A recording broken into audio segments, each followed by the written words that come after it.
Hinamak na manugang. Kabanata 406. Sa harap ng kanyang ama, talagang lumuhad si Bai Chenggai sa harap ng ibang tao at tinawag itong daddy, at ang kanyang ama ang pumili sa kanya na gawin yun. Ang eksenang ito na sumalungat sa kapayapaan ay nagulat lamang sa puso ng lahat sa sales hall. Sobrang nakakaloka. Anong klaseng background meron itong Alex Dixon na nakasuot ng ordinaryong damit? Malamig ang ekspresyon ni Alex Dixon, at hindi siya umimik. Napag-alitan si Wu, na nasa tabi niya, malakas, hindi kita marinig. Namula ang mukha ni Bai Chenggai, at mukhang nahihiya siya. Kinagat niya ang kanyang mga ngipin at itinaas ang kanyang ulo. May galit sa boses, sumigaw siya ng buong lakas. Tatay! Napakatalam ng boses na ito.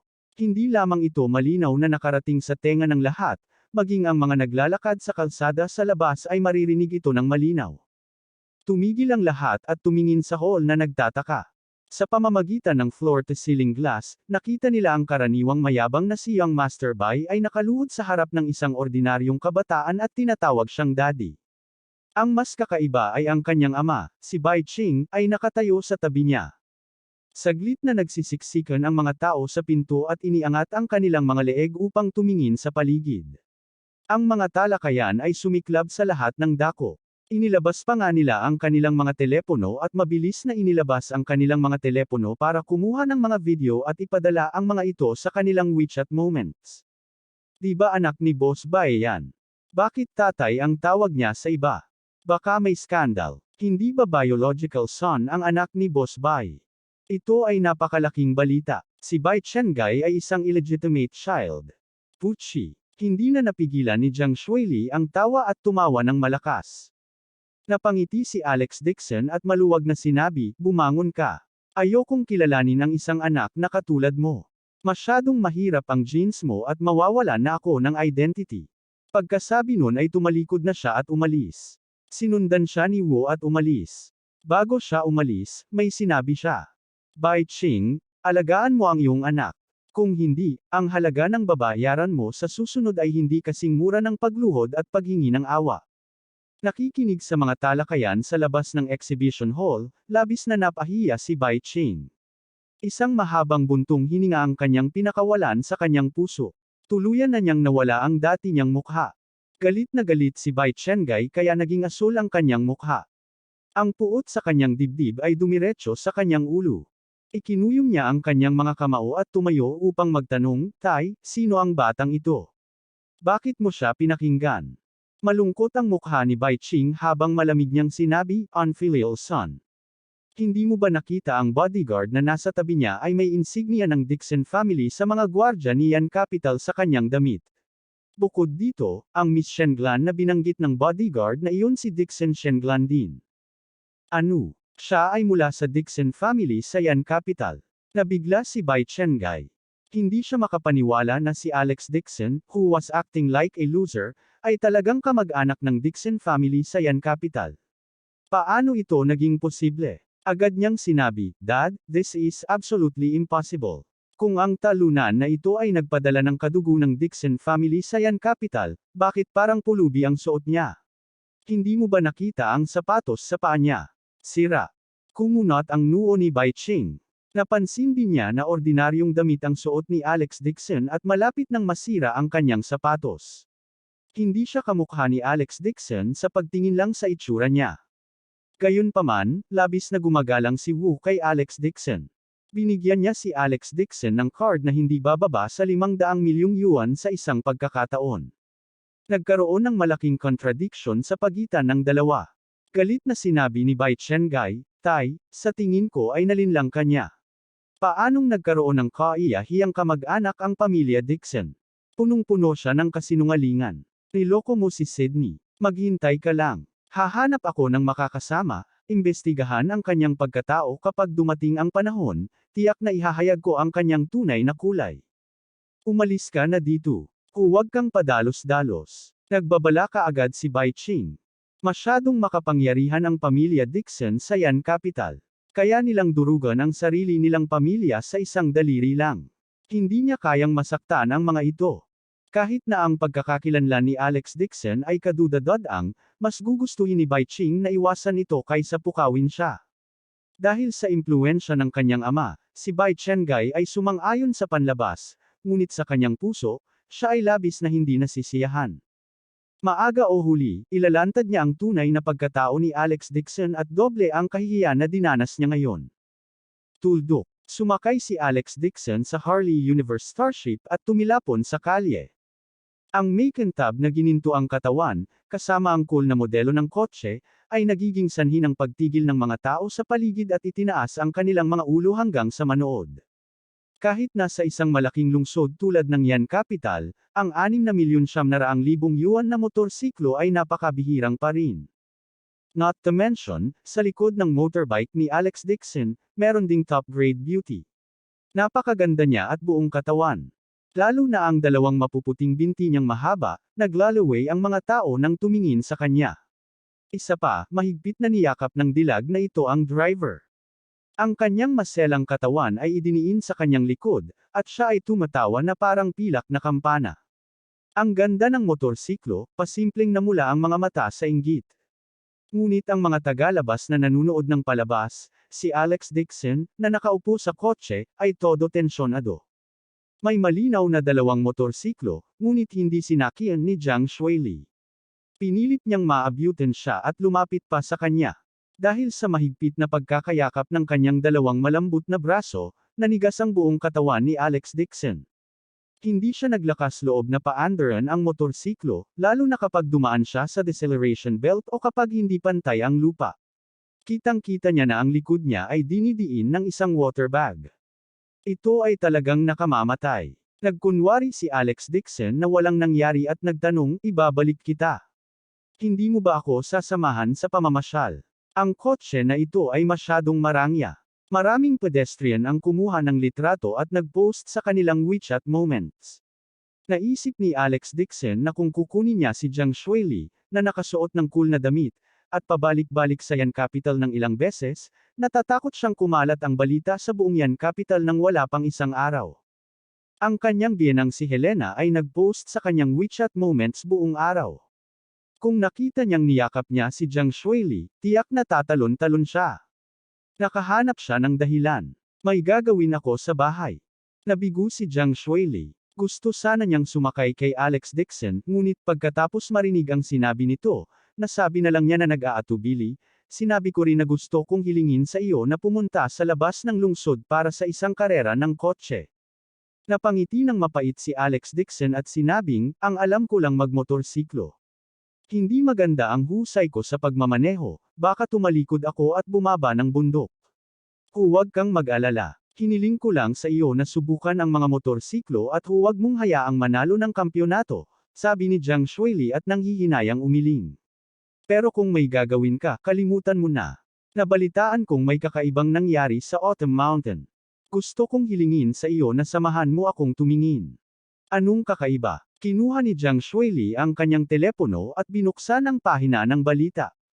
Iniabot niya ito sa harap niya. Eto, hindi mo pa rin alam. Kumalat na ang balita sa buong Yan Capital nitong 2 araw. Sinulyapan ito ni Alex Dixon at agad na nagpakita ng pagtataka. Mayroong ilang mga larawan sa balita. Mga larawan sila ng tanawin sa bundok sa gabi. Nagkaroon ng malabong lilang liwanag sa kalangitan. Ito ang lugar ng pagtitipon ng mga espiritu. Biglang sigaw ni Alex Dixon. Nabigla siya. Nalilitong tanong ni Jiang Shuili, anong lugar ng pagtitipon ng espiritu? Oh, ito ay isang term na natutunan sa pamamagitan ng hangin at tubig. Alex Dixon sinabi ng kalahating puso, ngunit ang kanyang mga kilay ay mahigpit na niniting, at siya ay labis na nabigla sa kanyang puso.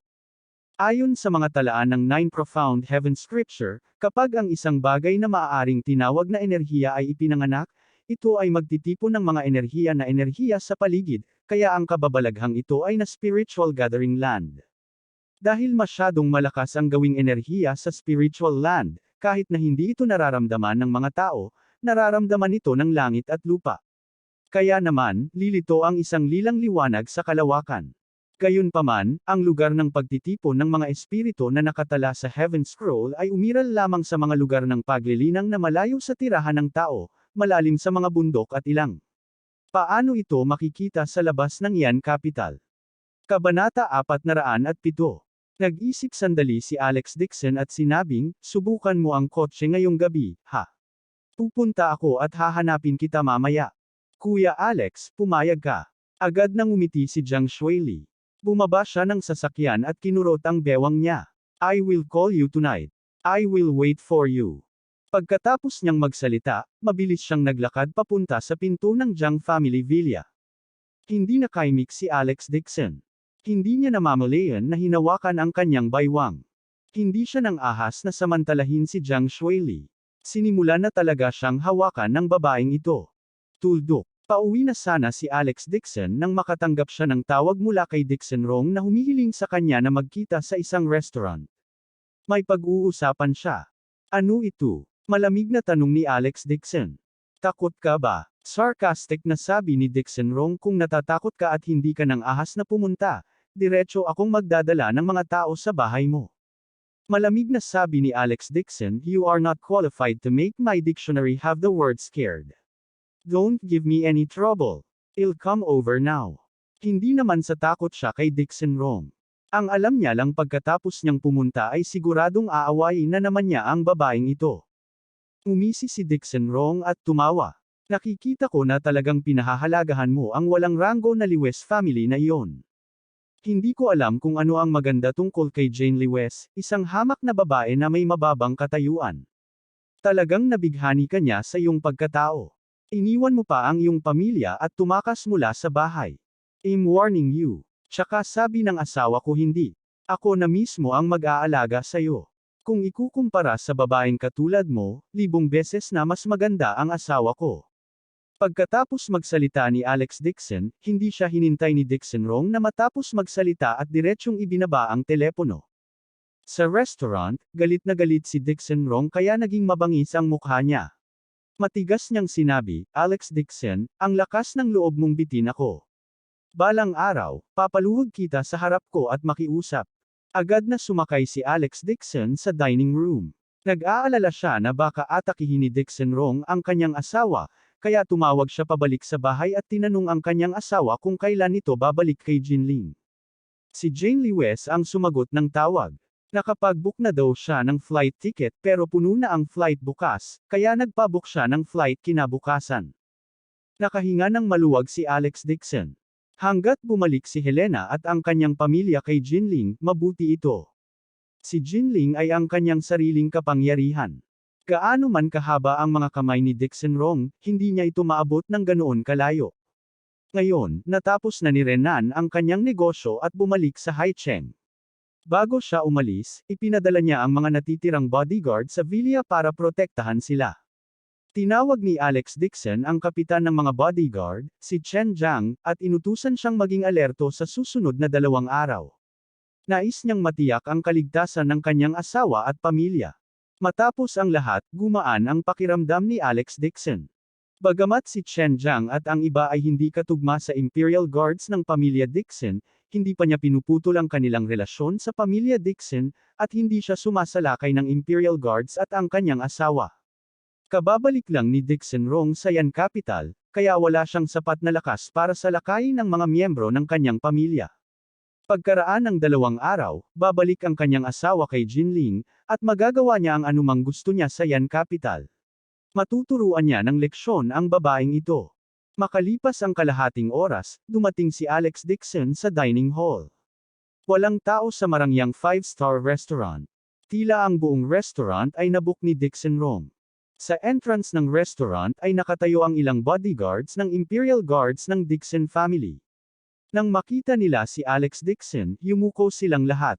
Pumasok si Alex Dixon at nakita si Dixon Rong na nakaupo sa harap ng isang mesa sa gitna. Lumapit siya at hinayla ang isang stool para maupo. Malamig niyang sabi, magsalita ka kung may sasabihin ka. I don't have time to talk to you. Umiti si Dixon Rong at mapanuksong sinabi, Alex Dixon, kahit ano pa man, pinsan mo ako. Igalang mo lang ako, di ba? Oo, pinsan na laging nag-iisip na gusto na akong mamatay. I am already very respectful to let you live. Sarkastiko at naiinip na sabi ni Alex Dixon, ano ang gusto mo sa akin? Hinayla ni Dixon Rong ang gilid ng kanyang bibig at ngumiti ng walang pakialam. Itinulak niya ang isang papel sa harap ni Alex Dixon. We are family after all. Siyempre ayaw kong mamatay ka. Basta't pipirmahan mo ang kasunduang ito, ipinapangako ko sa iyo na habang buhay kang makakapagpapahinga ng matiwasay at mabubuhay ng ligtas kasama ang iyong asawa at pamilya. Napatingin si Alex Dixon sa papel, at biglang naging malamig ang kanyang ekspresyon. Lin Rong, hindi mo ba masyadong mataas ang tingin mo sa iyong sarili? Ang mga papel na ito ay isang kasunduan. Nakasaad dito na kusang ibibigay niya ang kanyang pagkakakilanlan bilang tagapagmana ng Dixon family at putulin ang lahat ng relasyon sa Dixon family. Mula ngayon, hindi na siya makakatuntong sa Yan Capital. Umisi si Dixon Rong at Sam Andol. Tinitigan niya ito at sinabing, ang sa tingin ko ay hindi mahalaga. Ang mahalaga ay sino sa tingin mo ang iyong asawa. Kung ang iyong asawa ay namatay sa kalye isang araw o ang kanyang mga magulang ay nabangga ng kotse, paano ko magagawa ang anong bagay sa iyo? Ang mga mata ni Alex Dixon ay kumikislap na may layuning patayin, at ang kanyang mukha ay kasing lamig ng yelo. Lin Rong, tinatakot mo ba ako? Casual nang ngumiti si Dixon Rong at nagkibit balikat. Nagsasabi lang ako ng katotohanan. Bago pa siya makatapos, biglang hinawakan ni Alex Dixon ang kutsilyong nasa bilis ng kidlat at lumipad papunta sa kanya sabay wave ng kamay. Isang malamig na metal na ilaw ang kumislap. Hindi inaasahan ni Dixon Rong na gagawa siya ng ganoong hakbang. Sa sobrang takot niya ay namutla ang mukha niya at natamba ang kape sa harapan niya. Sa sandaling ito, isang binata na nakasunglas ang biglang nagunat ng kamay at hinawakan ang kutsilyo sa ere. Namutla ang mukha ni Dixon Rong. Tumulo ang kape sa palda niya at umaagos kung saan-saan. Wala pang 2 sentimetro ang layo ng matalim na kutsilyo sa kanyang mga mata. Kung ang binata na naka-shades ay 0.1 second slower, siguradong natusok na ang eyeball niya at namatay na siya. Pero kahit ganon, naputol ang isang hibla ng buhok niya dahil sa hanging blade. Matigas na nakaupo si Dixon Rong sa upuan, na para bang hinayla siya pabalik sa pintuan ng impyerno. Panay ang tingin niya kay Alex Dixon, na punong-puno ng layuning pumatay, at hindi maiwasang manginig ng bahagya ang kanyang katawan. Malumanay na sinabi ni Alex Dixon, Dixon Rong, nasabi ko na. Kung nasugatan ang isang hibla ng buhok ng asawa ko, tiyak na ililibing ko ang buong pamilya mo kasama niya.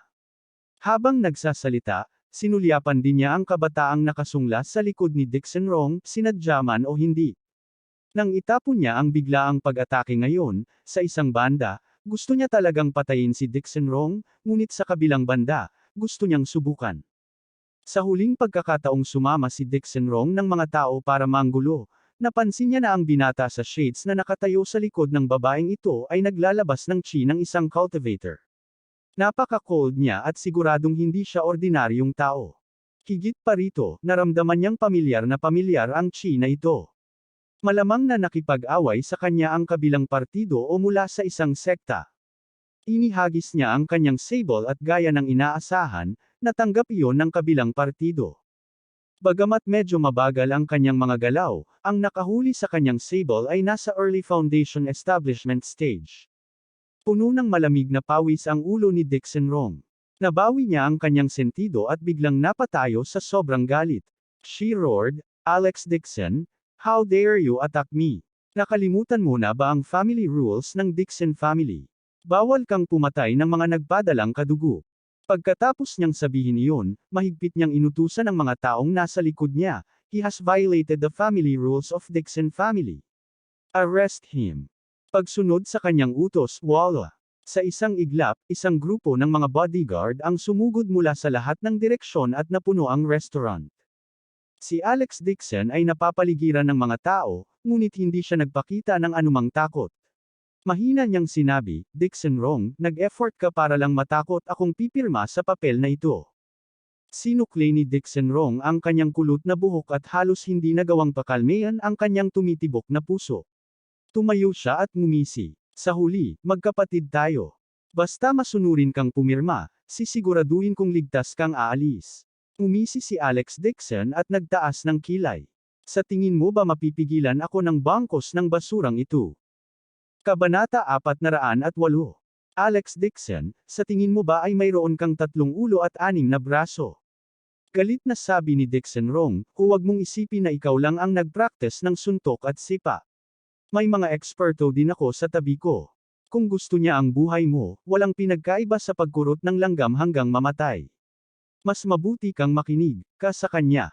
Espesyal siyang nag-book ng restaurant at inimbitahan si Alex Dixon. Gusto niyang magsimulang gumamit ng dahas para pilitin siyang pumirma ng kontrata para putulin ang relasyon sa pamilya Dixon. Ang binata sa kanyang tabi ay isang dayuhang lalaki mula sa ibang bansa. Nakita niya ang kanyang kakayahan noon. Ito ay isang piraso ng cake para sa kanya upang patayin si Alex Dixon. Inangat ni Alex Dixon ang kanyang ulo at sinulyapan ang kabataang nakasunglas sa likod ni Dixon Rong. Panunuya niyang sabi, sa kanya lang. Ang mga salitang ito ay malamang na ikinagalit ng mga kabataang nakasalaming pang-araw. Ibinaba niya ang kanyang ulo at sinabi kay Dixon Rong, Miss Dixon Rong, mangyaring umatras. Si Dixon Rong ay may mapanuksong ngiti sa kanyang mukha habang siya ay bumangon at sinabing, Ku Fei, maging mahinahon. Huwag maging pabaya at patayin ang aking pinsan sa mismong lugar. Sinabi ni Ku Fei, huwag kang mag-alala. Para makita sa isang aso, ginagamit ko lang ang 10% ng aking kapangyarihan. Pagkatapos magsalita ni Dixon Rong, dahan-dahan siyang umatras sa likod at niyakap ang braso niya, na tila naghihintay ng magandang palabas. Malungkot na nagsalita ang kabataang naka-shades, Alex Dixon, dapat kang matuwa na mayroon kang bloodline ng Dixon family. Kung hindi, pinagpira-piraso kita at pinakain sa mga aso.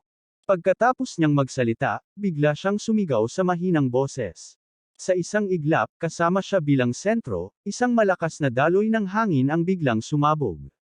Kasunod ng sunod-sunod na malalakas na kalabog, ang nakapalibot sa mga mesa at upuan ay nabaligtad ng hangin. Nabasag ang mga mangkok at plato sa buong sahig. Ang mga bodyguard na nakatayo malapit ay hindi nakaiwas sa oras, at sila ay talagang itinapon sa lupa, nagpadala ng nawala ng malay sa pamamagitan ng mga agos ng hangin. Ang mga bantay ng pamilya Dixon na nakatayo sa pintuan ay hindi maiwasang magbago ng ekspresyon at mabilis na umatras. Kaya si Cultivator. Dumilim ang mukha ni Alex Dixon. No wonder nakaramdam siya ng chi mula sa kalaban. Parang hindi mababa ang cultivation base ng kalaban. Kinumpirma rin ito ang kanyang hula. Ang paglilinang ng kabilang partido ay mas mataas man lang sa foundation establishment. Isang malakas na alon ng hangin na may dalang momentum na bumabagsak ng bundok, na malakas na hamampas sa harap ni Alex Dixon.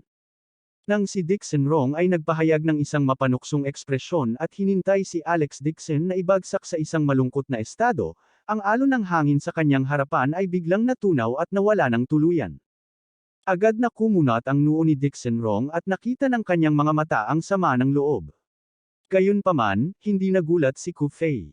Ang ganitong uri ng pagsabog ng spiritual chi ay may napakalakas na kabagsikan sa mga ordinaryong tao, ngunit sa isang magsasaka tulad ni Alex Dixon na maaaring tumawag sa Heaven Thunder, ito ay makakasakit lamang sa balat ng kanyang balat.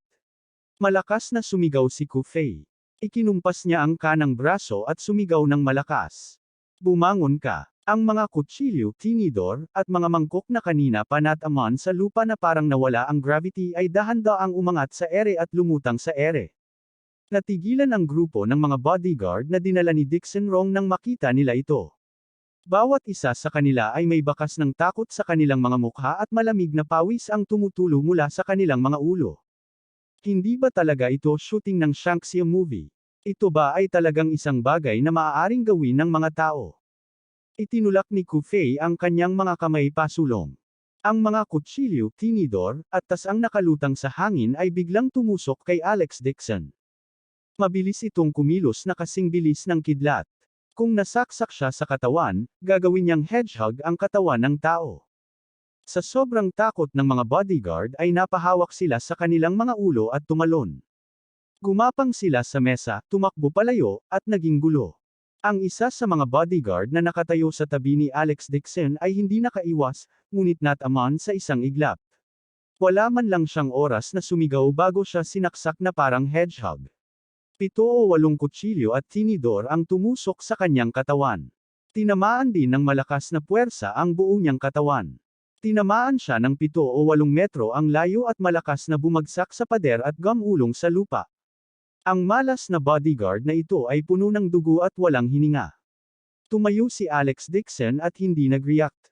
Nang ang alon ng hangin ay wala pang 1 pulgada ang layo mula sa kanyang ilong, biglang, na parang nag-alis ng kanyang lakas, ang mga kutsilyo, tinidor, at tasang lumulutang sa hangin ay parang wala. Nahulog sila sa lupa at nakakalat sa buong lugar. Ngayon lang nagbago ang ekspresyon ni Ku Fei. Sigaw niya gamit ang matigas na boses. Muli, 20% lang ng kanyang kapangyarihan ang ginamit niya ngayon lang. Ngayon, naging solemn na ang kanyang ekspresyon, at naghanda siyang gumamit ng 50%. Sa pagkakataong ito, biglang umiling si Alex Dixon at sinabing, may mga gagawin pa ako. Itong klaseng pakulo ng bata, wala akong panahon makipaglaro sa'yo. Ayan. Malamig na tumikim si Ku Fei.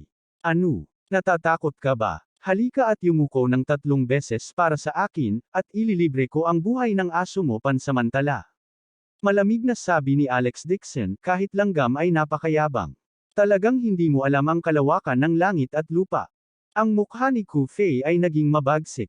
Akmang aatake na siya, bigla niyang naramdaman ang panginginig ng lupa.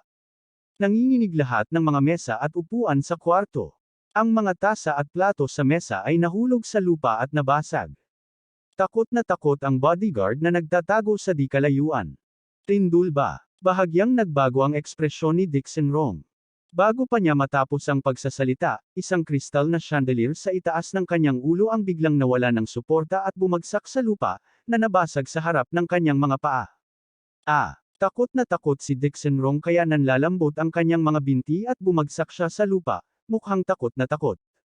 1 pulgada na lang ang layo niya sa paghampas ng chandelier hanggang sa dumyugo ang ulo niya at namatay siya sa lugar. Nataranta ang karamihan. Gayunpaman, sa kaguluhan, tanging sina Alex Dixon at Ku Fei lamang ang nakatayo ng magkaharap, hindi kumikibo. Biglang may sumigaw sa pagkaalarma. Hindi ito lindol. Tingnan mo, ayos pa sa labas ng restaurant. Huminga si Dixon Rong at tumingin sa labas sa takot. Bigla siyang natigilan. Nakita niya ang mga taong paparating at papalabas ng restaurant. Mapayapa at hindi mukhang lindol.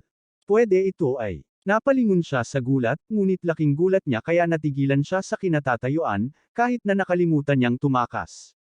Hindi pa rin kumikibo si Alex Dixon. Gayunpaman, ang mga mesa at upuan sa restaurant ay itinaas lahat ng isang hindi nakikitang puwersa, dahan-daang umalis sa lupa. Tahimik siyang nakatayo sa gitna, ang kanyang ekspresyon ay kalmado at may pahiwatig ng isang ngiti na hindi isang ngiti, tumingin siya kay Ku Fei ng mapanukso. Naninigas ang mukha ni Ku Fei habang nakatitig sa eksenang nasa harapan niya. Imposible. Sa kanyang kasalukuyang cultivation, maaari niyang gamitin ang kanyang mga katangian na enerhiya upang kontrolin ang mga loob ng 3 metro. Palabasin ang paglilipat ng enerhiya sa loob ng kanyang katawan at wolisin ang espasyo ng higit sa 300 metro kwadrado, upang maabot ang antas ng pagpapaalis ng kondisyon na enerhiya ay hindi isang bagay na magagawa ni cultivator, na nasa unang yugto ng foundation establishment. Ayon sa kanyang investigasyon, ipinatawag ni Alex Dixon ang Heaven Thunder sa Wind Cloud Gathering sa tulong ng magic weapon. Ang kanyang sariling paglilinang ay umabot lamang sa unang yugto ng foundation establishment. Posible kaya na ang lakas ni Alex Dixon ay bumuti ng husto sa maikling panahon. Paano ito naging posible? Natigilan lahat ng grupo ng mga bodyguard. Sa sobrang takot ay napayuko sila sa lupa at nanginginig.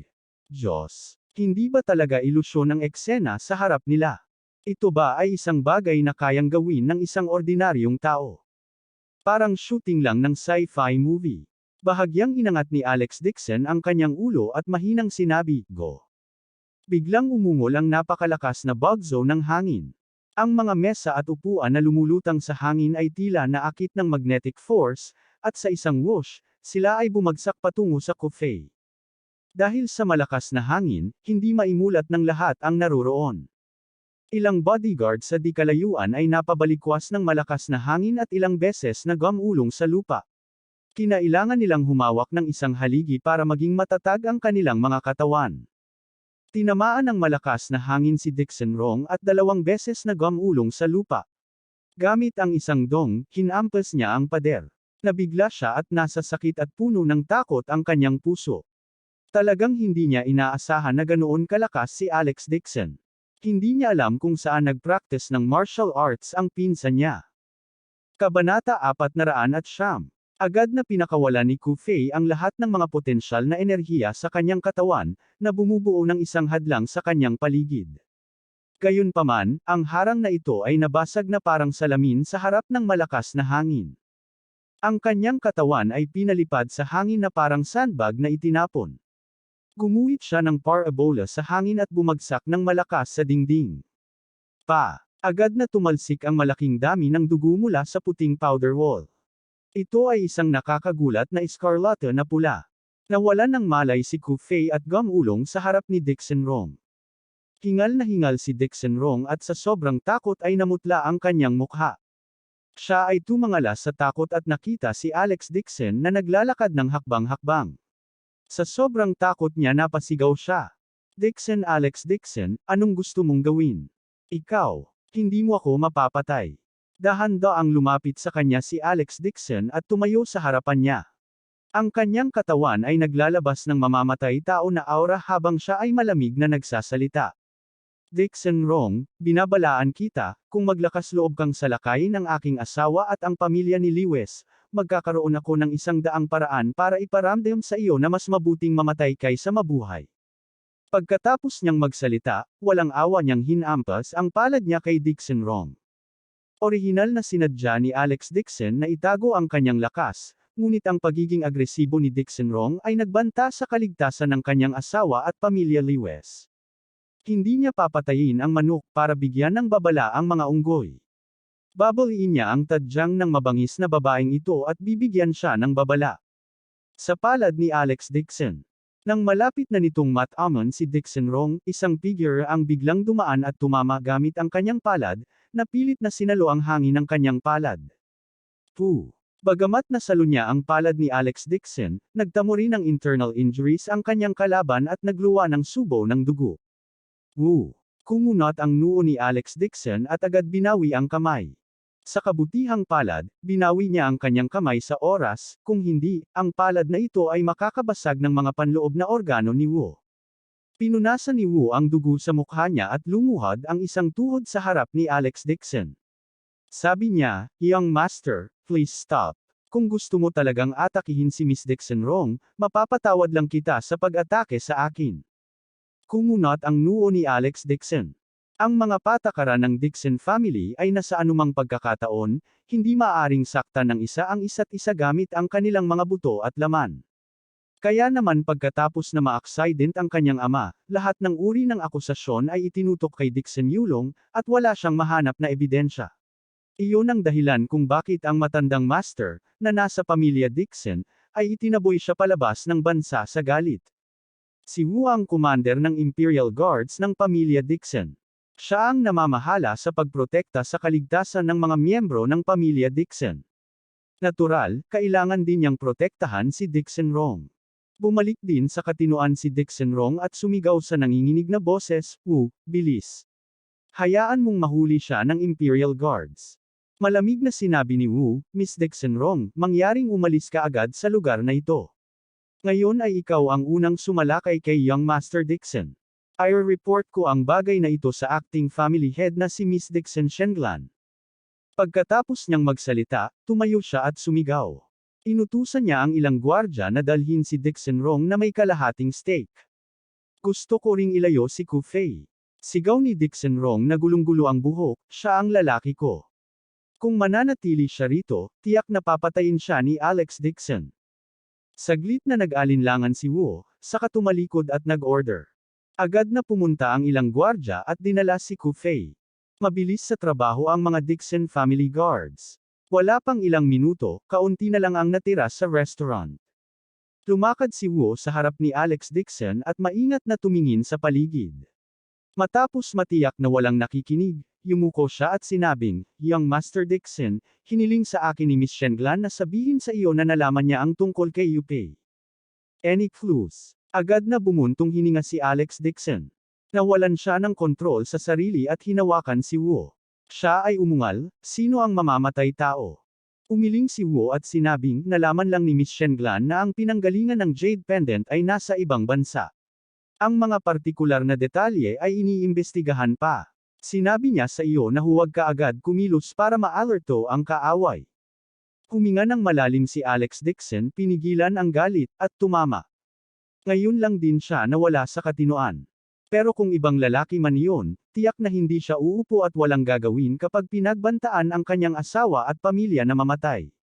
Tahimik niyang sinabi, subukan mong ilihim ang nangyari kanina. Huwag ipaalam sa matandang master. Tumango si Wu at sinabing, Young Master, huwag kang mag-alala. Sasabihin ko kay Miss Dixon Rong na huwag itong ipaalam sa labas ng mundo. Tumango si Alex Dixon. Naniniwala siya na si Dixon Rong ay hindi maglalakas loob na gumawa ng tunog. Natatakot siya na ang bagay na ito ay marinig ng matandang master. Kung tutuusin, gusto pa rin niyang makuha ni Dixon Yulong ang mana ng Dixon family. Gayunpaman, ang inalagaan niya ay hindi si Dixon Rong, kundi ang Kufei sa tabi niya. Bagamat natamba ang kanyang kalaban sa pamamagitan ng kanyang palad, naabot niya ang maagang yugto ng foundation establishment sa murang edad. Ang kanyang lakas sa palabas ay hindi maaaring maliitin. Lumingo-lingo si Alex Dixon sa paligid at nakitang magulo ang restaurant, parang bagyong tumatawid sa hangganan.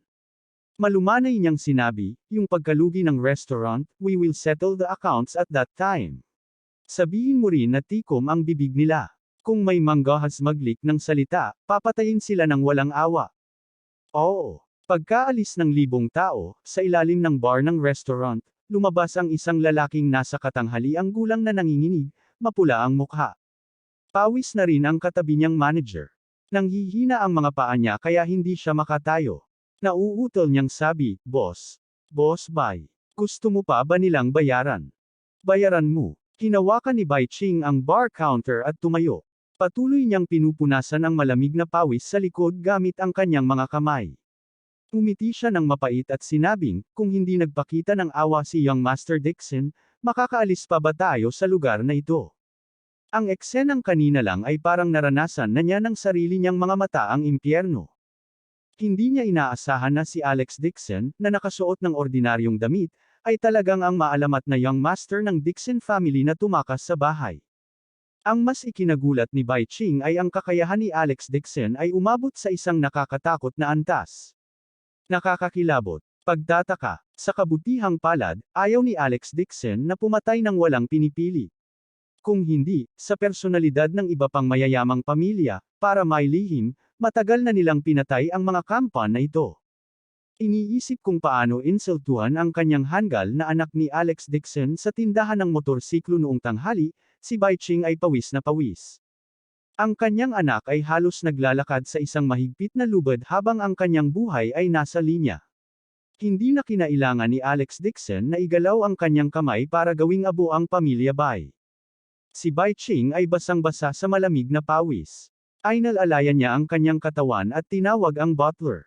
Bilisan mo at ikulong mo ang unfilial na anak ni Bai Chengai. Sa panahon na ito, huwag mo na siyang papayagang lumabas ulit. Tama, ipinadala mo ba ang BMW HP4 na iyon kay Alex Dixon? Bigyan mo siya ng isa pang 10 milyong yuan, at sabihin na ang pamilya natin ay hihingi ng tawad sa kanya. How dare he provoke ulit si Alex Dixon? Ang lalaking ito ay maaaring sirain ang Bai family sa isang sulyap lang, at kahit ang Jiang family ay walang magawa tungkol dito. Bumalik si Alex Dixon sa villa at tinawag si Chen Jiang sa pintuan. Pinaalis niya ang kanyang Harley motorcycle para hindi na muling magtanong ang kanyang biyenan. Pagpasok pa lang niya sa bahay ay may nakita siyang bagong motorsiklo na nakaparada sa bakuran. Natigilan siya. Hindi ba bukas ang motorsiklo ay dadalhin? Ang Bai family ay nagpadala nito dito ng napakabilis. Bakas sa mukha ng kanyang biyenan na si Helena ang kagalakan habang patuloy na hinahawakan at hinahawakan. Nang makita siyang pumasok, mabilis na pumunta si Jane Lewis at sinabing, hindi ba sinabi mo na may gagawin ka sa gabi at hindi ka uuwi? Uupo ako saglit at aalis. Tumingin si Alex Dixon sa motorsiklo at tinanong, pinadala ba ito ng tindahan ng motorsiklo? Si Director Bai. Si Director Bai ang personal na naghatid nito. Hindi pa nakaka-recover si Xu Fugi sa pagkabigla at napabulalas, Iyan ang Bai family ng 4 na malalaking pamilya sa Jing City. Naghatid talaga sila ng kotse sa akin at sinabi pa na nasaktan ka ng anak ko. Patawarin mo ako. Alex, paano mo nakilala si Chief Bai? Si Bai Ching ang personal na nagpadala ng kotse. Bahagyang kumunat ang noo ni Alex Dixon. Narinig niya na ang Bai family ay palaging mataas ang tingin sa kanilang sarili. Baka siya ay nanalo sa taya kay Bai Chengai, at si Bai Ching ay naging napakagalang. Parang may iniisip siya habang nakatingin sa phone niya. Gaya ng inaasahan, may 7 o 8 missed calls mula kay Bai Ching. Marahil ay hindi niya sinagot ang mga ito, kaya nagpapadala ng isa pang mensahe si Bai Ching. Siya ay lubhang mapagpakumbaba at patuloy na humihingi ng tawad. Pinandilatan ni Helena si Alex Dixon at sinimangutan, anong ginawa mo noong lumabas ka? Bakit nakipag-away kayo ni Young Master Bai? Tingnan mo ang Bai family. Marami silang tutor. Nagpadala pa sila ng motorsiklo sa humingi ng tawad. Kabanata 410. Ayaw pag-usapan ni Alex Dixon ang tungkol dito, kaya casual niyang sinabi, bumili ako ng motorsiklo kasama ang isang kaibigan at nakipag-away ako kay Bai Chengai saglit. Ikaw, sa tingin mo ba deserve mong makipagtalo kay Young Master Bai? Ibinuko ni Helena ang kanyang bibig at pinagalitan, kung hindi lang dahil sa init ng ulo ni Director Bai, tatayo ka pa ba rito? Sumama ka sa akin ngayon, dadalhin kita sa pamilya Bai para humingi ng tawad. Ang basurang ito ay talagang nakipag-away kay Bai Young Master. Nililigawan ba niya si kamatayan? Bulong ni Jane Lewes. Ma'am, baka kasalanan ng Bai family. Kung hindi, bakit hihingi ng tawad si Director Bai? Nakiusap pa siya kay Lord Alex na patawarin siya. At saka, hindi ba binigyan ka ni Director Bai ng cheque na 10 million yuan? Bilasan mo na, kay Alex. Isang hindi natural na ekspresyon ang bumungad sa mukha ni Helena. Noong una ay gusto niyang lunukan ang cheque, ngunit hindi niya inaasahan na sasabihin iyon ni Jane Lewes ng malakas. Si Bai Ching din ang nagpadala ng cheque. Hindi maiwasan ni Alex Dixon na mapatingin kay Helena. Hindi naman ito maitatanggi ni Helena at simpleng inamin nito, oo, paano kung kinuha ko? Luigi ang tiyuhin mo sa negosyo niya. Ibinigay ko ang perang ito sa kanya. Hindi nakaimik si Alex Dixon. Wala siyang pakialam 10 milyon. Si Xu Fugi ay nagnenegosyo sa loob ng ilang taon. Ang kanyang biyenan ay lihim na nag-subsidize ng maraming pera, ngunit hindi pa niya narinig na nakita si Xu Fugi. Awkward ding sinabi ni Xu Fugi, Alex, hiramin ko muna itong perang ito para gastusin. Kapag nagkapera ako sa negosyo ko, ibabalik ko ito sa iyo ng may interes. Forget it, you can use it. Ano pa nga ba ang masasabi ni Alex Dixon? Gayunpaman, ang pera na ito ay tiyak na hindi maibabalik. Helena said again, Alex Dixon, I don't think you need this motorcycle. Ibigay mo sa tito mo. Isa pa, kamag-anak ka ng Dixon family. Ngayong nahihirapan na ang tiyuhin mo sa pag-ikot ng kanyang mga pondo, maaari kang humingi para sa 10-10 milyon pa kapag umuwi ka na. Si Alex Dixon ay orihinal na hindi naglagay ng 10 milyon sa kanyang mga mata. Nang marinig niya ang sinabi ni Helena, agad siyang lumingon at sinabing, Nay, kung maibibenta ko ang pera ko, balak mo rin ba akong ibenta at ibigay sa iyong kapatid? Si Helena ay nakalubog pa rin sa kagalakan ng makapulot ng 10 milyon ng libre at walang malay na sumagot, syempre. Si Alex Dixon ay agad na nagalit. Ito ay talagang kalokohan. Ang kanyang biyenan ay isang demonyong sumusuporta sa kanyang nakababatang kapatid, ngunit iyon ay ang nakababatang kapatid ni Helena, hindi ang kanyang sariling nakababatang kapatid. Buti na lang at kadalasang kinakagat siya ng kanyang biyenan, pero ngayon ay gusto nitong maghukay ng pera mula sa kanya upang matulungan ang kanyang nakababatang kapatid. Ang kotse na ito ay kapaki-pakinabang sa akin, walang sino man ang maaaring magmaneho nito. Sabi ni Alex Dixon na madilim ang mukha. Agad na bumalik sa katinoan si Helena. Napagtanto niya na nadulas siya, ngunit dahil sa kanyang biyenan, agad siyang tumalon at sinabing, Alex Dixon, si Fugi ang iyong biological na tiyuhin. Bakit hindi mo siya tulungan? Ang Dixon family ay napakamayaman. Kahit na hindi gaanong kamag-anak ng Dixon family, dapat kang makakuha ng pera kahit na ano, kung hindi, ano ang mayroon ka. Nang makitang malapit ng sumiklab ang hindi pagkakaunawaan, mabilis na sinubukan ni Xu Fugi na ayusin ang mga bagay-bagay at sinabing, Kuya, huwag ka nang magsalita. Hindi rin masama si Alex. Sasakay lang ako ng bisikleta. Hindi siya nang ahas na saktan si Alex Dixon ngayon. Anyway, nakakuha na siya ng 10 milyon. Maaaring kailanganin niyang humingi ng pera kay Alex Dixon sa darating. Si Shu Fugi ay hindi kasing tanga ni Helena. Kitang-kita niya na si Alex Dixon ang naglalakad sa ATM. Si Helena ay hinihila ni Shu Fugi. Tuloy-tuloy itong tumatalon at pinapagalitan siya. Ayaw talagang marinig ni Alex Dixon, kaya tumalikod siya at umalis. Tuldok. Sa isang marangyang villa sa Yan Capital. Si Dixon Rong ay labis na nagalit at tumatawag sa telepono na may galit sa mukha. Tuldok. Dad, gusto ko lang pirmahan ni Alex Dixon at putulin ang lahat ng relasyon sa Dixon family. Si Dixon Shenglan talaga ang nagkulong sa akin.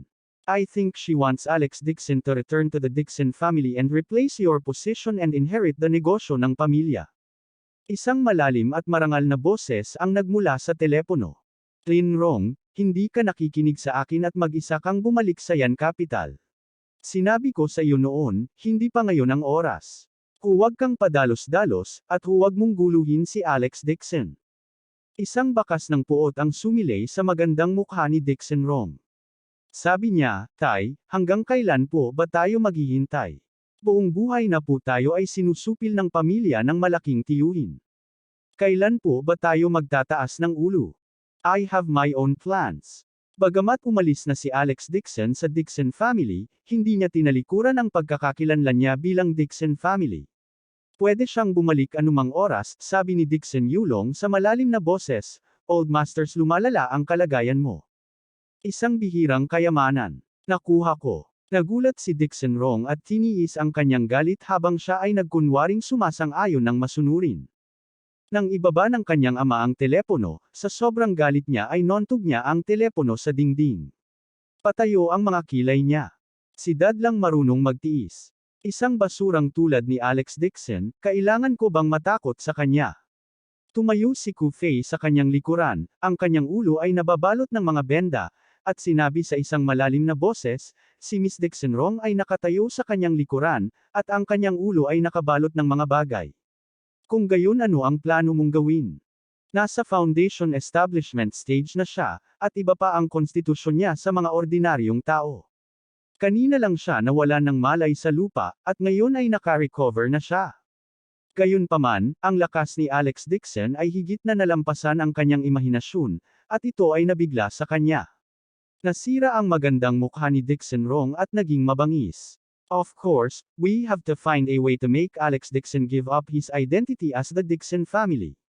Or, we have to let him die without anyone knowing. Kapag nawala si Alex Dixon sa mundo, gagawin ng matandang master ang kanyang ama na tanging tagapagmana ng pamilya Dixon. Saglit na nag-isip si Ku Fei at sinabing, hindi masama ang kasalukuyang lakas ni Alex Dixon. Kahit na personal akong pumunta, hindi magiging madaling gawain ang kitilin ang kanyang buhay. Bahagyang nagbago rin ang ekspresyon ng mukha ni Dixon Rong. Nang maalala niya ang eksena kanina, lalo niyang hinigpitan ang pagkunot ng noo niya. Napunta sa Jinling ang basurang ito sa loob ng ilang taon. Nagtataka ako kung saan niya natutunan ang isang set ng martial arts. Talagang napakalakas niya. Mabigat na umupo si Dixon Rong sa sofa na puno ng puot ang mukha. Kung kahit wala kang magagawa, sino pa ba ang makakapigil sa kanya? Hindi na ba siya ang mamahalin sa Dixon family simula ngayon? Namilipit ang mga kalamnan sa mukha ni Ku Fei at malamig niyang sinabi, hindi ko dinala ang Thunder Order ngayon dahil minamaliit ko ang batang ito. Sa lakas ko ngayon, halos hindi ko siya kayang labanan sa isang draw, ngunit ang pambihirang kayamanan ng Autumn Mountain. Hanggat makukuha ko, maaari kong patayin si Alex Dixon. Ganoon ba? Itinaas ni Dixon Rong ang kanyang ulo at tumingin sa kanya. Pagtitiwalaan kita muli. Magpadala ng isang tao sa Autumn Mountain ngayon. Kung sakali, magpadala din ng ilang taong may kakayahan sa Kishan. Tumango si Ku Fei. Isang bakas ng kalupitan ang sumilay sa kanyang mga mata. Hanggat nakuha niya ang Heavenly Treasure, ito ay lubos na magpapalaki sa kapangyarihan ng Thunder Order, at gagawing uling si Alex Dixon. Makakatulong din ito sa kanya sa paghihiganti para sa kanyang sekta, at hugasan ang kahihiyan na dinanas niya ngayon. Tuldok. Ayaw nang bumalik ni Alex Dixon sa villa. Ayaw niyang magkagulo na naman si Helena. Casual siyang naglakad sa kalye, naghihintay ng gabi upang pumunta sa kitchen. Kanina lang, binigyan din niya ng pansin ang balita, ngunit nagulat siya nang makita maliban sa kitchen treasure sa Yan Capital, may mga katulad na balita na lumalabas sa 4 o 5 lugar sa buong bansa. Paano ito nangyari? Ang orihinal na bihirang lugar ng pagtitipon ng mga espiritu ay aktwal na lumitaw ng sunod-sunod tulad ng mga kabute pagkatapos ng ulan. Higit pa rito, mayroon talagang isang ulat tungkol sa cultivator. Mayroon ng ilang tao na magalang na tinawag bilang Gong Chi Masters at kinakapanayam ng iba pang media outlet. Itinuring sila ng karamihan bilang mga idolo at nagsimula pa sila ng mga klase para turuan sila. Bagamat tinawag silang Gong Chi Masters, masasabi ni Alex Dixon sa isang sulyap na ang mga taong ito ay hindi talaga Qigong Masters, ngunit ang tunay na tagapagsasaka. Bagamat hindi pa umabot sa yugto ng foundation establishment ang mga taong ito, ikinagulat pa rin ang balitang ito kay Alex Dixon. Noong nakaraan, inihiwalay ni Cultivator ang kanyang sarili sa mundo at nagalinang ng masakit. Bukod dito, kakaunti ang mga tao. Hindi pa siya nakakita ng ganoong kataas na tao. Ito ay lalo na ang kaso sa lahat ng bahagi ng bansa. Sunod-sunod na lumitaw ang mga lugar ng pagtitipon ng mga potensyal na enerhiya, na naging dahilan upang mas lalong hindi makapaniwala si Alex Dixon. Nanatili siyang nakatingin sa Weibo ng kanyang telepono. Nakuha ng isa sa kanila ang atensyon niya. Tuldok. Ang sikat na Qigong Master ng Yan Capital, si Li Chenggong, ay matagumpay na naging punong guro ng Yan Capital's by Family's Civil and Martial Arts Academy at nagturo ng Qigong. Ang unang batch ng mga disipulo ay matagumpay na natapos. Ang ilan sa sila ay namamahala sa pagdama ng kabaitan ng mga guro at nanatili sa paaralan upang magtrabaho. Lalong nagulat si Alex Dixon nang makita niya ito. Ang Li Chenggong na ito ay cultivator din, at siya talaga ang naging principal ng martial arts school. Sinimulan pa niya ang klase at tinuruan ang mga estudyante kung paano maglinang. Napakawalang ingat niya, at talagang nagawa niyang turuan ang ilang sinanay na magsasaka. Kung magpapatuloy ang kasalukuyang sitwasyon, sa loob ng ilang taon, hindi ba maglilinang ang buong bansa? Abangan ang susunod na kabanata.